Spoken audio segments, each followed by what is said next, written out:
You know, third-party controllers have come a long way since I was growing up. Back in the day, if you got a controller that wasn't official, it was normally relegated to player 2, simply because they were usually quite crap. But that's not the case these days, as is evidenced by the 8BitDo Ultimate C wireless controller.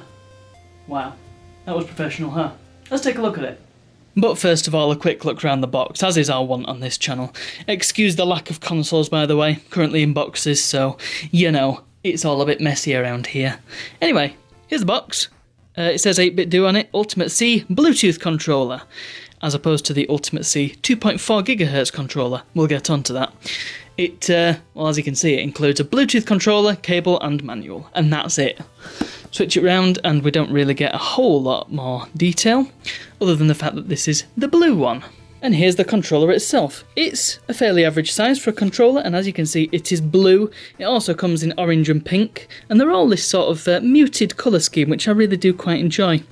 You may note that the buttons aren't in colour, which has put a few people off when I've shown this to people, but I quite like it. I like the monochrome nature of it. Being as it is a budget controller, it only seems fair that we should compare it to, for example, the Xbox One S controller. And, you know, it has a... Well, I mean, all controllers kind of look the same nowadays. It's got the same layout. It's got the screenshot and well, on this it's got the plus and minus buttons.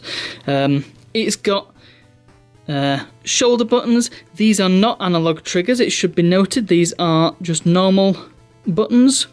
It uses USB-C to charge. Sorry, it's also out of focus. Come on. Focus, please. Thank you. Yes, use a USB-C to charge, and not really a great deal on the back. So it's not got any extra features. It's not got any like turbo or anything. It's not got any extra buttons on the back. But it is wireless, and I think that's an important aspect to keep in mind when judging this. The D-pad, well, it might remind you of something. It certainly reminded me of this, and indeed, it's very, very similar. There you go. I suspect you could even transpose them and probably not tell them apart. They're exactly the same size. I don't know whether you can tell just through looking at them through the video, but yes, they are very, very similar. And that's a good thing, because this is a damn good D-pad. And indeed, there are a lot of similarities between how this feels and how this feels. This feels a lot like a modern version of this. Now, anybody who knows about 8BitDo will know that they produce a SNES-style controller with handles, so it makes sense that this would be somewhat SNES-like. Speaking of comparisons to the SNES pad, this might not be to everyone's taste, but the buttons, none of them are clicky. Like, you'd expect the face buttons not to be especially clicky. Oh, I could do that the whole time, huh. But the D-pad is also not clicky. In fact, the only things that are clicky are the joystick buttons. Even the shoulder buttons, which, once again, these are not analog triggers, these are just buttons. They are also quite... I would think some people would describe it as spongy, but for me it's definite enough. And again, the D-pad feels just like the SNES one. In fact, if I was to get the SNES controller out, yep, to me it feels almost identical. This one just feels a bit newer. It's quite incredible how they've done that. Oops. Yeah, so if you're looking for like a clicky D-pad or whatever, then you're not going to find that. I mean, even official Joy-Cons have the clicky buttons, so if you're used to that, then that might be something to keep in mind, basically. It's also worth noting that this does include motion control to a certain extent, so you can do things like smart steering or, you know, shaking it about to do things in Super Mario Odyssey, for instance. It feels a bit weird. Being somebody who's not actually used to this sort of thing, you know, I'm very much in my retro stuff, it feels a bit strange to be shaking a controller about, but it's a thing, and it works. One thing that it doesn't do is Amiibo, but again, I don't know how much use that really has. I mean, you're not going to be scanning Amiibos all the time, are you? So whether that's worth it to you, you know, it might be worth the trade-off. Build quality-wise, it feels nice. It doesn't feel as premium as, well, something like an Xbox controller, for instance, but that is reflected in the price, as we'll get into later. It feels a little bit plasticky, but saying that, you can't really notice it when you're holding it. It does feel nice enough to play with. There is a very textured back. I don't know if you can see, but once again, to go back to the Xbox controller, this has a textured back. It's quite subtle. This is very much not subtle at all. You can feel it, and I quite enjoy it, but when I've shown it to other people, they have not been a massive fan. So again, your mileage may vary with this. I personally quite like it. The joysticks, something that, I mean, they feel nice. They do feel nice. They've got a nice rubberized top to them. Your fingers don't slip off them like with the PS2 controller, for instance. And you know, they've got a smooth action. I don't really know what more you can say about joysticks. They're not Hall effect or anything like that. One thing I do wish that it had though, and maybe it's just me, but I do like an octagonal gate, as the classic Nintendo controllers have always had. But yeah, and that might just be me. I would also have appreciated GameCube style sticks, but again, that might just be me. Maybe these are fine. These are fine. You're not gonna be wanting for joysticks, basically. One other thing, I don't know if you can tell from here. I will put some pictures in if you can't. But well, take a look at this other Switch controller I have. This is a wired one, so it's not really worth a direct comparison. But you'll notice it has home and circle buttons. I believe that is the share button. On this, they are heart and star. So I can see that being a touch confusing for anybody who, well, is new to the Switch and hasn't yet worked out that what those mean. I think this is because, well, the thing is, it has got Nintendo button layouts, but it's not necessarily a Switch controller because it is just Bluetooth, so it'll connect to anything that'll take a Bluetooth controller.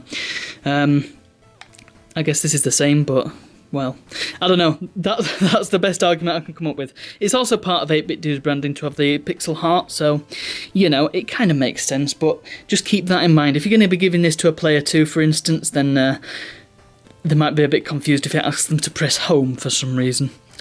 Just something worth bearing in mind. Of course, because it is a controller designed for the Switch, it naturally works really well on the Switch. It connects really easily, you just need to pair it and away you go. One other interesting thing that it does is, well, check this out. So if I was to go sleep mode, so you can see the controller has disconnected. If I now press the home button and then give it a good shake, it comes on. It's a bit of an odd system to me, but apparently it is a thing. They've called it shake to wake as if it was a normal thing for controllers to do. It even works if you connect it to a telly, so if you've got it in the dock, then all you need to do is press the button and then give it a good shake and, well, or Luigi jumps, and you're good to go. It will turn on remotely, so I think that's a really nice feature, especially since certain wired controllers, like the one I have, don't always support this, so having that capability is very useful indeed. Being a modern controller, it also works pretty well on computers. I've got it running on Linux here, and we're playing a bit of Space Invaders, because of course. The trouble is, I've had to have it wired in because it wouldn't connect over Bluetooth. I don't know if that's a problem with my computer or what. And I also had to run the Steam input thing to get it to recognise the controller at all. The game, at least. This, Steam recognised it immediately, but the game did not. So, worth keeping in mind. I suspect if you're on Windows, you probably won't have any of these problems, because Windows people never do, but worth keeping in mind nonetheless. Oh, did I stop the recording? No, I didn't. Ha!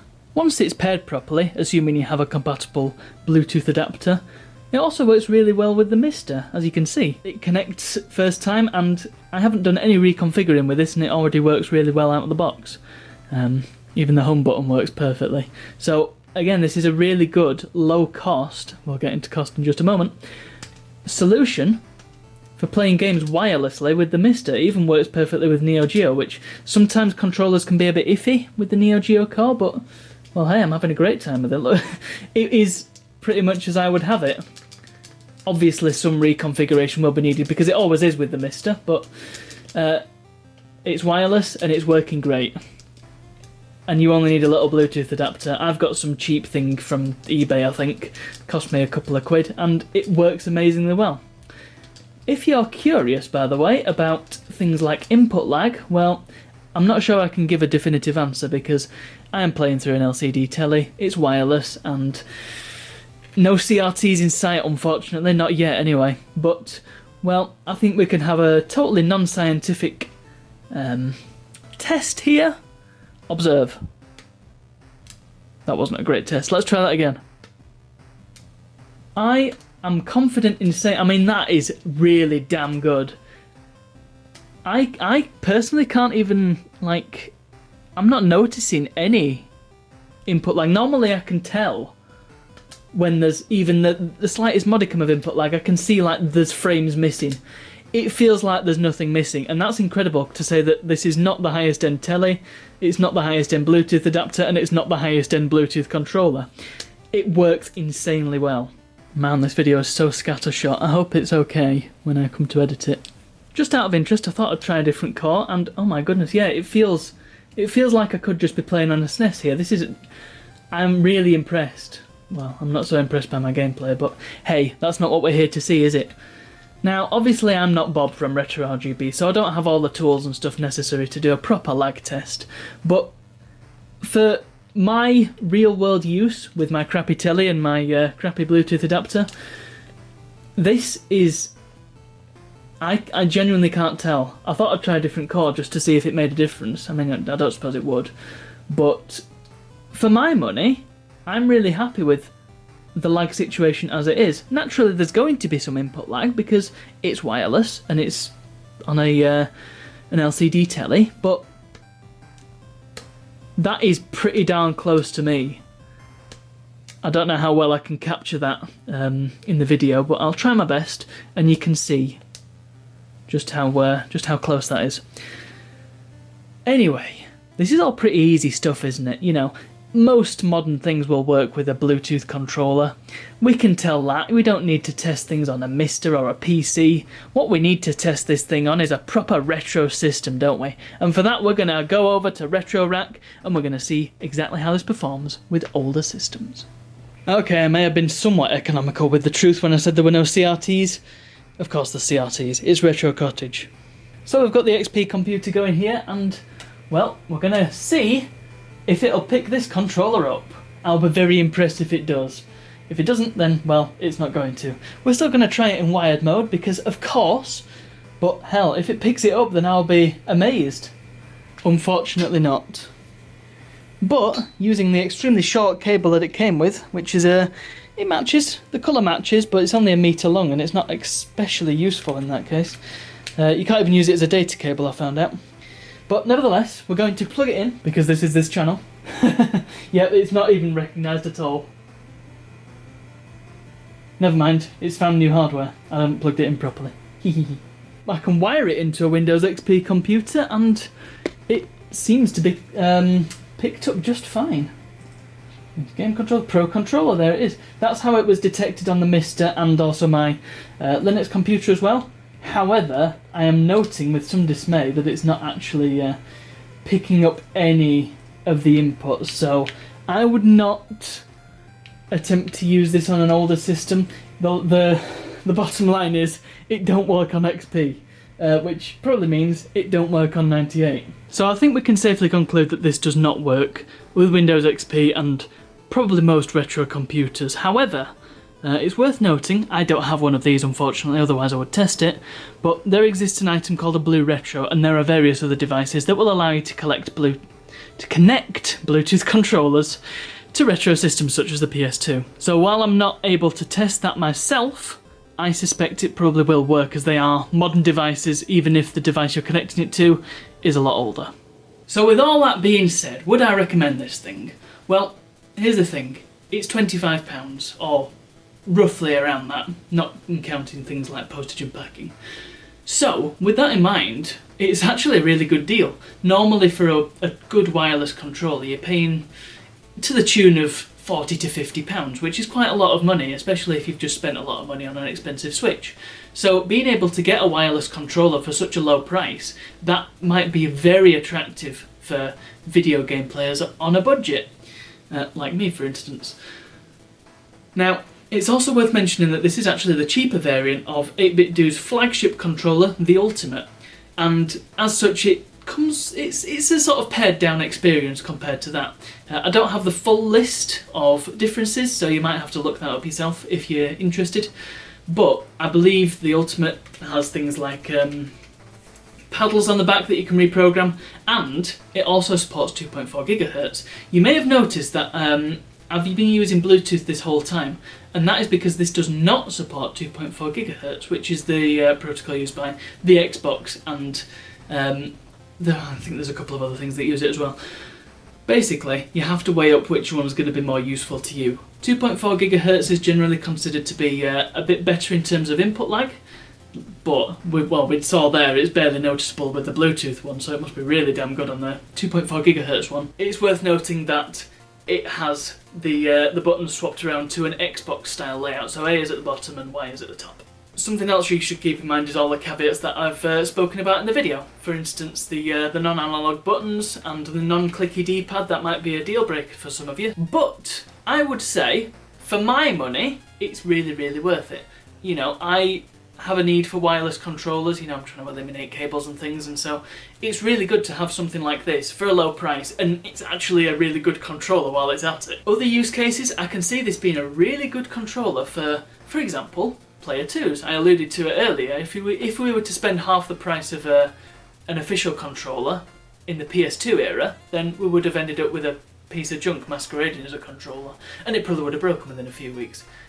This is not a piece of junk masquerading as a controller, and, well, hopefully it's not going to break in a few weeks. I've been using it myself a couple of weeks now, and I've been really happy with it. If you already have a really nice wireless controller, say an official Switch Pro controller, and you're looking for a spare, then this is a pretty good candidate, and your player 2s will thank you if you hand them one of these. So in conclusion, I really like this thing, and that's the best I can say for it. I can't tell you what's going to be right for you because only you can say that, but hopefully I've given you enough information that you're able to go and make a decision about it. Wireless controller on a budget, I don't think you can go wrong with this one. Anyway, that's all I have to say about that. I hope you found this useful. Thank you very much for watching, and I'll see you all for the next one.